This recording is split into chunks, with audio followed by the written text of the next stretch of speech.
সাত সকালে কলকাতায় ভয়াবহ অগ্নিকাণ্ড। এসরা স্ট্রিটে বৈদ্যুতিন সামগ্রীর দোকানে আগুন লাগে এবং তারপর দ্রুত আগুন ছড়িয়ে পড়তে থাকে আশপাশের এলাকায়।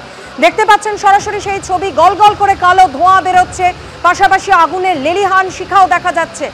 কালো ধোঁয়ায় ঢেকে গিয়েছে চারপাশ। দমকলের 20টি ইঞ্জিন এই মুহূর্তে যুদ্ধকালীন তৎপরতায় আগুন নিয়ন্ত্রণে আনার চেষ্টা চালাচ্ছে।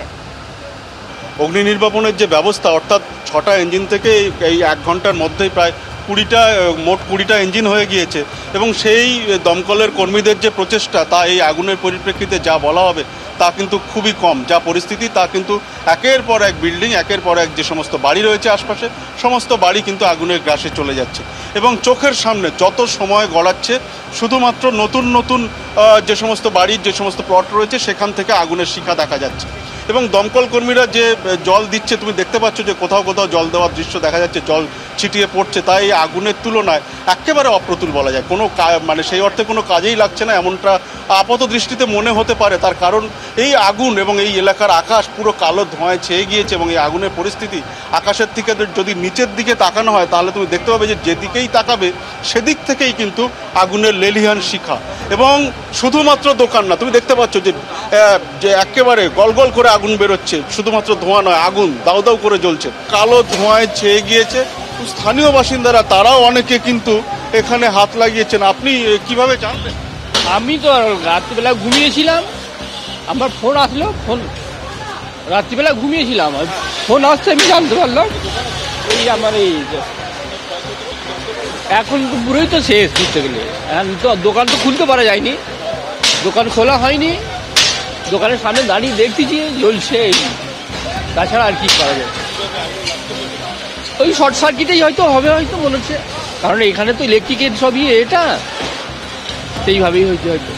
একেবারে স্থানীয় বাসিন্দারা তারা কিন্তু অনুমান করছেন শর্ট সার্কিট থেকে আগুন লাগতে পারে। কারণ এই সমস্ত এলাকা তুমি বুঝতে পারছো যে পুরনো কলকাতা এবং এইখানে যে একের পর এক বিদ্যুতের তার রয়েছে বহুতল, যার সব পুরনো ওয়ারিং রয়েছে, যে কারণে কিন্তু তুমি এই বিদ্যুতের তার যদি দেখা হয়, এই যে সমস্ত দোকান রয়েছে, এই সমস্ত দোকানের গা দিয়ে যে তার রয়েছে তা কিন্তু অনেক পুরনো এবং এখান থেকে কোনোভাবে শর্ট সার্কিট হয়েছে কিনা সে বিষয়ে কিন্তু এখানকার ব্যবসায়ীদের কেউ কেউ সংশয় প্রকাশ করছেন।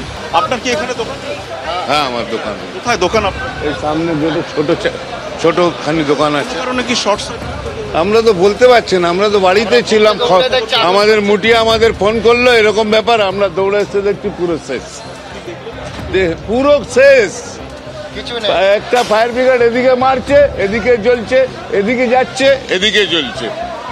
কিছু না, লোকজন সব শপ আছে, সব ইলেকট্রিক শপ আছে, মার্কেট আছে, সব দোকান। একাধিক বৈদ্যুতিন সামগ্রীর দোকানে দাউ দাউ করে জ্বলছে আগুন।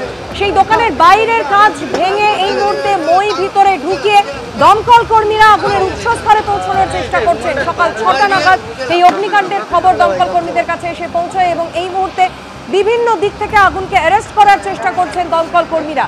কিন্তু চিন্তার বিষয় হলো এই বৈদ্যুতিন সামগ্রীর দোকান, তার পাশেই রয়েছে একাধিক বহুতল, যেখানে প্রচুর মানুষের বসবাস যেমন রয়েছে, পাশাপাশি একাধিক অফিস রয়েছে। তাই আগুন যাতে সেই সমস্ত এলাকায় ছড়িয়ে না পড়তে পারে তারই চেষ্টা চালিয়ে যাচ্ছেন দমকল কর্মীরা। যদিও পাশের একটি বহুতলের ছবি আপনাদের সামনে রেখেছি, যেখান থেকে গল গল করে কালো ধোঁয়া বেরোচ্ছে।